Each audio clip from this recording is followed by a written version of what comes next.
السلام علیکم۔ بسم اللہ الرحمن الرحیم۔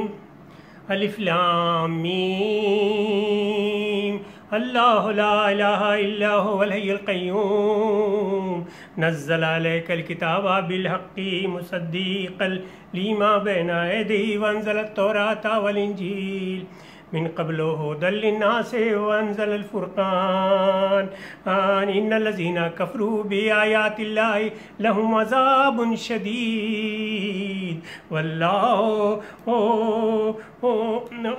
عزيز ذو انتقام ان الله لا يخفى عليه شيء في الارض ولا في السماء هو الذي يصوركم في الارحام كيف يشاء لا اله الا هو العزيز الحكيم هو الذي أنزل عليك الكتاب منه آيات محكمات هن أم الكتاب وأخر متشابهات فأما الذين في قلوبهم زيغ فيتبعون ما تشابه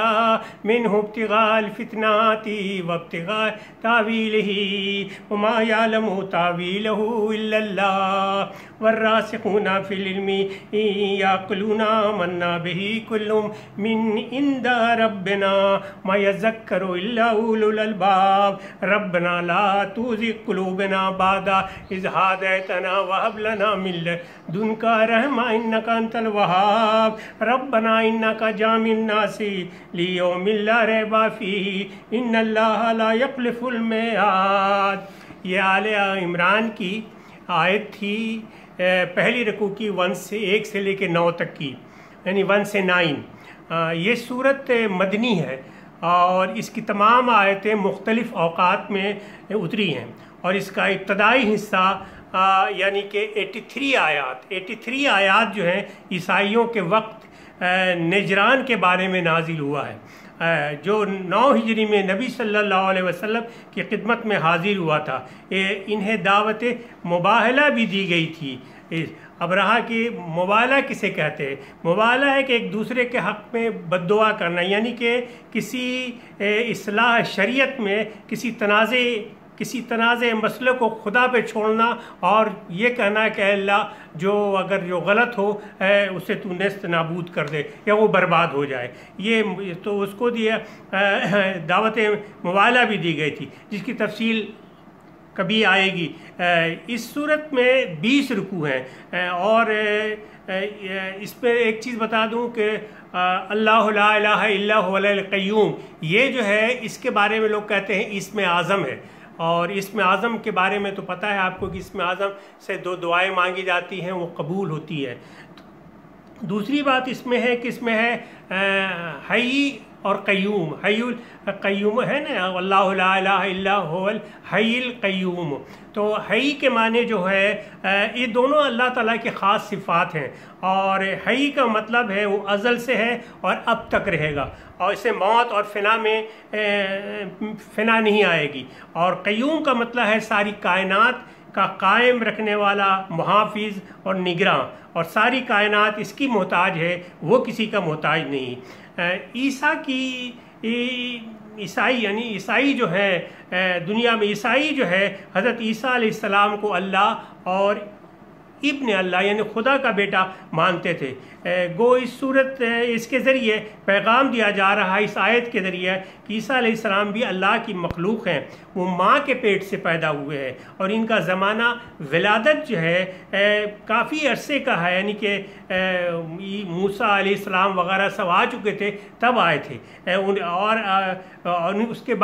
بعد کہ ان کی ولادت کی تخلیق ہوئی ہے۔ اگر وہ اللہ یا اس سے منسلک ہوتے نعوذ باللہ، تو پھر وہ شروع میں ابتدا میں ہوتے۔ اللہ تو ابتدا سے ہے، شروع سے ہے اور آخر تک رہے گا، اور یہ تو مریم علیہ السلام کے پیٹ سے پیدا ہوئے ہیں، اور ان کی موت آئے گی، کبھی آسمان پہ اٹھا لیے گئے ہیں، ایک وقت آئے گا کہ وہ زمین پہ آئیں گے اور ان کو موت آئے گی، تو انسان والی ساری یہ جو ہے پروسیس سے گزرنا پڑے گا۔ تو اسی لیے جو ہے یہ ان کا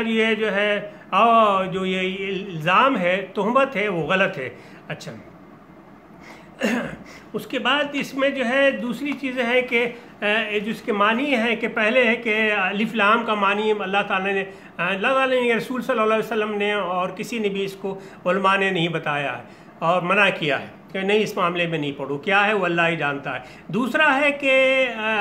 اللہ لا الہ الا هو الحی القیوم، اللہ تعالیٰ وہ ہے جس کے سوا کوئی معبود نہیں، وہ زندہ ہے، سب کا نگہبان ہے۔ ہی کا مطلب میں نے آپ کو بتا دیا، وہ ازل سے ہے اور اب تک رہے گا اور اس سے موت اور فنا نہیں۔ قیوم کا مطلب ساری کائنات کا قائم رکھنے والا، محافظ اور نگراں، یہ اسم اعظم ہے۔ اس کے بعد پھر جو ہے اللہ لا الہ الا هو القیوم نزل علیک الکتاب بالحق مصدقا لما بین ایدیہ وانزل التوراۃ والانجیل، یعنی کہ جس نے آپ پر حق کے ساتھ اس کتاب کو نازل فرمایا، اسی نے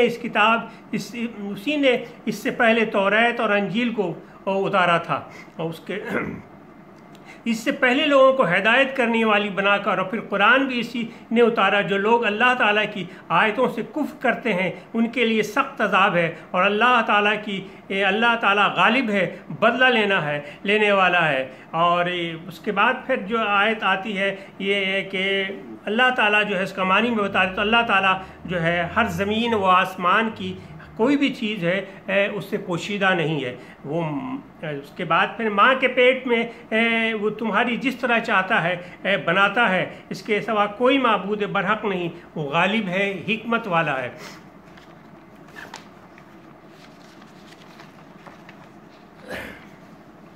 اللہ وہی اللہ تعالیٰ ہے جس نے تجھ پر کتاب اتاری اور جسے واضح مضبوط آیتیں ہیں جو اصل کتاب اور بعض متشابہ آیتیں ہیں، بس جن کے دلوں میں کجی ہے، یعنی کجی سے مراد یہ آتا ہے کہ ٹیڑھا پن ہے۔ وہ اس کی متشابہ آیتوں کے پیچھے لگ جاتے ہیں، یعنی کہ وہ ڈھونڈتے رہتے ہیں کہ کوئی غلطی نکلے قرآن شریف میں اور نکالوں اور اس کے بعد پھر کچھ کہوں۔ فتنے کی طلب اور ان کی مراد کی جستجو کے لیے، حالانکہ ان کی حقیقی مراد کو سوائے اللہ تعالیٰ کے کوئی نہ ہی نہیں جانتا۔ ان کے دل میں جو کیا ہے، فطور ہے، فتنہ ہے، وہ اللہ ہی جانتا ہے۔ اور پختہ و مضبوط علم والے بھی یہی کہتے ہیں کہ ہم تو ان پر ایمان لا چکے، یہ ہمارے رب کی طرف سے ہے، اور نصیحت تو صرف عقل مند حاصل کرتے ہیں۔ اے ہمارے رب، ہمیں ہدایت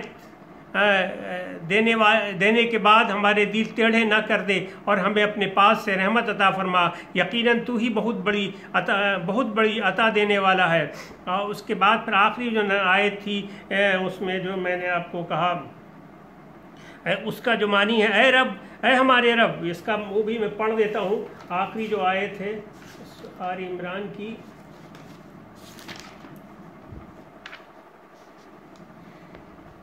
ان الذين كفروا لن تغني عنهم اموالهم واولادهم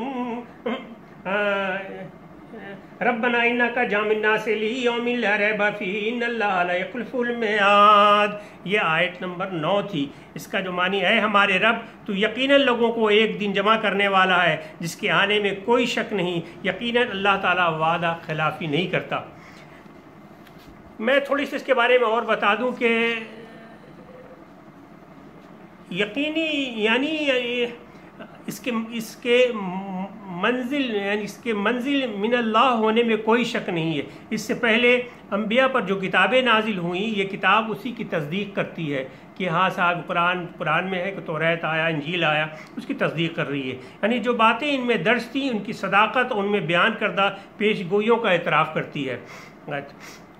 جس کے صاف معنی یہ ہے کہ یہ قرآن کریم بھی اسی ذات کا نازل کردہ ہے جس نے سب سے بہت سی کتابیں نازل فرمائی۔ اگر ایسا نہیں ہوتا تو ان کی الگ کتاب ہوتی، وہ الگ ہوتی، لیکن اللہ ہی وہ تھا رب العزت جس نے توریت بھی کیا، انجیل بھی کیا اور قرآن پاک بھی کیا، نازل فرمایا، اور اسی ذات کا نازل کردہ ہے جس نے بہت سی کتابیں نازل فرمائی۔ اگر یہ کسی اور کی طرف یا انسانی کاوشوں کا نتیجہ ہوتا تو ان میں باہم مطابقت کے بجائے مخالفت ہوتی، یعنی اپنے وقت میں توریت اور انجیل بھی اپنے وقت میں توریت اور انجیل بھی یقیناً لوگوں کی ہدایت کا ذریعہ تھی، اسی لیے ان کو اتارنے کا مقصد بھی تھا، مگر اب توریت اور انجیل کا دور ختم ہو گیا، اب قرآن پاک نازل ہو چکا ہے، وہ فرقان ہے اور وہی حق باطل کی پہچان ہے۔ اسی کو سچا مانے بغیر ان اللہ کوئی مسلمان مومن نہیں۔ اور یہ بھی میں بتا دوں کہ یہ کلام پاک جو ہے اور اصل قرآن پاک جو ہے لوح محفوظ میں یعنی کہ محفوظ ہے، لوح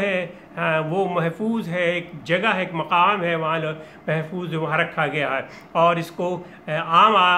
جو ہے فرشتے بھی ہاتھ نہیں لگاتے، وہ بہت پاک صاف اور جو لوگ ہوتے ہیں وضو کے ساتھ وہ اس کو ہاتھ لگاتے ہیں۔ میری کوشش ہے کہ تھوڑا قرآن کو میں سمجھوں، اور میں اسی لیے آپ سے بھی درخواست کروں گا کہ میری اس کو دیکھیں اور چینل کو دیکھیں، اور اس میں کوئی غلطی ہو تو بتائیں، میں کوشش کروں گا اس کو بہتر کرنے کے لیے۔ اور میری ہمت نہیں ہے اور نہ ہی کہ میں اس سے ہٹ کے کہیں اور جاؤں، تو